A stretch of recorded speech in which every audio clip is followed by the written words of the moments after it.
যে নিউ ইয়র্কে এনসিপি নেতা আক্তার হোসেনের উপর হামলার ঘটনায় মিজানুর রহমান নামে আওয়ামী লীগের এক কর্মীকে গ্রেপ্তার করেছে নিউ ইয়র্ক পুলিশ। এ নিয়ে আলোচনা করতে আমাদের সাথে রাজধানী বাংলা মোটর থেকে এই মুহূর্তে যোগ দিচ্ছেন জাতীয় নাগরিক পার্টি যুগ্ম আহ্বায়ক মনিরা শারমিন। মনিরা শারমিন, আপনাকে স্বাগত জানাচ্ছি আমাদের ইন্ডিপেন্ডেন্ট সংবাদে। আপনার কাছে শুরুতেই জানতে চাই যে আক্তার হোসেনকে হেনস্থার ঘটনাটিকে এনসিপি কিভাবে দেখছে এবং এ বিষয়ে এনসিপির পরবর্তী পদক্ষেপ কি হতে পারে? ধন্যবাদ। দেখুন, যে ঘটনাটি আসলে ঘটেছে নিউ ইয়র্কে সেটি খুবই অনভিপ্রেত এবং আমি মনে করি বাংলাদেশের মানুষের জন্য সেটা অনেক বড় একটা লজ্জাজনক ব্যাপার। কারণ আক্তার হোসেন এবং তাসনিম জারা দুজনেই আসলে জাতীয় নাগরিক পার্টির দুজন সম্মানিত আহ আহ, কেন্দ্রীয় সদস্য, এবং আক্তার হোসেন তো সদস্য সচিব এবং তাসনিম জারা সিনিয়র যুগ্ম আহ্বায়ক। তো এই দুইজন মানুষকে আমি যদি বলি আক্তার হোসেনের কথা, তাহলে আক্তার হোসেন কিন্তু সেই মানুষ যিনি আসলে ফ্যাসিবাদ, এই ফ্যাসিবাদের সময় যাকে আমরা আসলে খুবই উচ্চকিত তার তার প্রতিবাদ দেখেছি।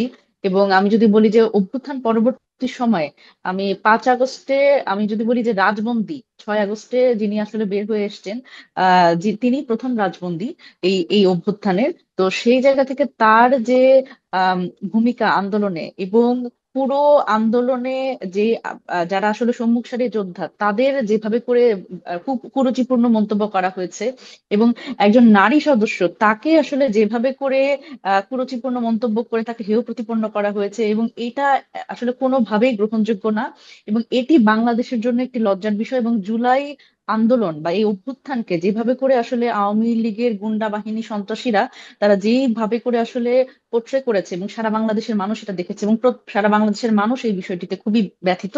এবং প্রত্যেকেই আসলে এই বিষয়ে আহ প্রতিবাদ জানিয়েছে আমরা সামাজিক যোগাযোগ মাধ্যম থেকে। এবং এনসিপির পক্ষ থেকে আমরা যেটা করছি সেটা হচ্ছে আমাদের একটু পরে একটি প্রেস কনফারেন্স আছে। আমরা এই প্রেস কনফারেন্সের মাধ্যমে জানাবো যে আমাদের যে প্রতিবাদ, আমাদের ফর্মাল প্রতিবাদ এনসিপির পক্ষ থেকে সেটা জানাবো।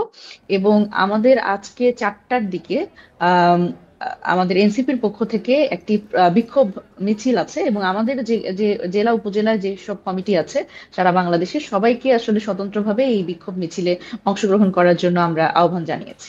মনিরা শারমিন, আপনাকে অসংখ্য ধন্যবাদ আমাদের সাথে যোগ দেওয়ার জন্য।